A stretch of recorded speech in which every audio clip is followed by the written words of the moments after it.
আলাইকুম hello viewers. আজকে দেখেন আজকে আছে মার্সেল হলো ফ্রান্সের একটা পোর্ট। আমি বর্তমানে আমার শিপর বারমালার উপরে আছি।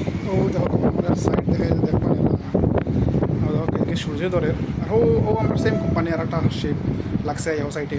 সেগুলো শিপর নাম হলো কোস্টা ফেবুলোসা। আর এখন আমরা শিপ ডক করে ধরানি সাইডে অবশ্য ওখানে জায়গা রয়েছে। আস্তে আস্তে আস্তে আস্তে কেউ গাটা লাগাইব নিয়া বুঝছেন না। আস্তে আস্তে আস্তে আস্তে আস্তে গাটা লাগাইব নিয়া বুঝছেন। দেখাইলাম আপনারা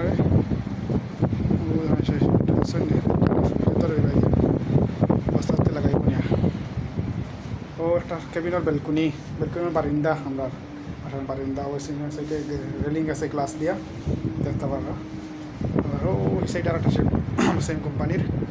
এটা ফ্রান্সের এক জায়গা, ফ্রান্সের পোর্টের নাম হলো মার্সেইলি।